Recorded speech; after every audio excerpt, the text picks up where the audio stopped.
Le MRAC Occitanie vous présente pour ses expositions de printemps deux expositions de deux artistes femmes de générations différentes, Lourdes Castro et Ulla von Brandenburg.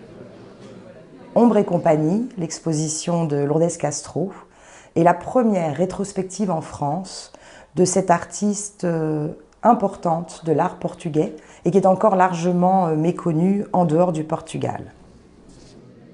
L'exposition vous propose un parcours à travers 30 ans de la vie de cette femme qui est née à Madère en 1930, qui a fui la dictature au Portugal et a vécu en France pendant 25 ans. Et à travers elle, c'est évidemment le foisonnement d'une scène artistique parisienne et la façon dont cette diaspora portugaise va œuvrer au service de cette création parisienne. Très vite, après avoir côtoyé les artistes pop, les nouveaux réalistes, Lourdes Castro va affiner ce qui va devenir la recherche de toute une vie, une recherche autour de l'ombre.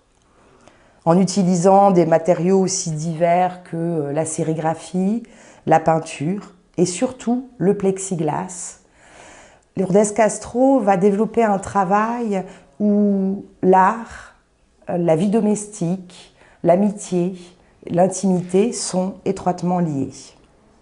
Cette exposition elle a été rendue possible grâce à de nombreux prêts d'institutions prestigieuses au Portugal, comme la Fondation Serralves, la Fondation Gulbenkian, le musée du Chiado ou le musée du Berardo. Il nous permet comme ça de traverser cette pratique multiple et de finir ce parcours avec une œuvre qui appartient à la collection du nouveau musée de Monaco, le Grand Herbier d'Ombre. Et il se trouve que Lourdes Castro, au début des années 80, elle va décider de se retirer de la vie artistique, d'acheter une propriété à Madère, et elle considère que sa dernière œuvre, c'est son jardin et l'attention qu'elle porte à son jardin. Et ce Grand Herbier d'Ombre, il est le symbole de cette vie contemplative que l'artiste décide de mener à partir des années 80.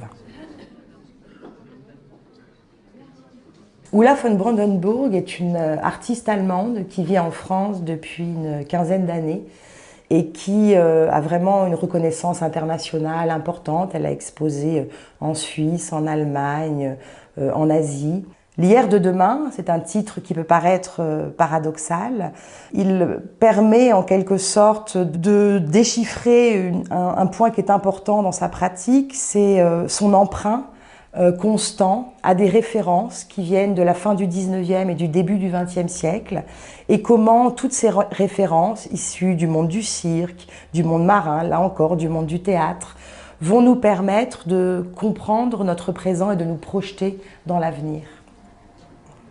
Il s'agit ici de pénétrer dans un ensemble de salles colorées, comme si finalement le visiteur se retrouvait dans un musée de la fin du 19e, dont on aurait décroché les tableaux et qui porterait la marque de ces tableaux absents. Donc on ne sait pas trop bien si nous nous trouvons dans une exposition à venir, dans une exposition qui vient juste de se terminer. On est dans une forme d'indétermination, de suspension. Et cette suspension, elle est rejouée dans l'espace par l'artiste, par un ensemble de tables qui vont nous présenter toute l'archive de l'artiste et qui mettent au même niveau à la fois les archives qu'elle trouve dans les marchés opus, Ulla von Brandenburg c'est vraiment une collectionneuse dans l'âme, et en même temps son propre travail. Et comme finalement, si ces tables en suspension nous proposaient un ensemble d'éléments dont nous pourrions nous saisir, nous spectateurs, pour créer notre propre fiction.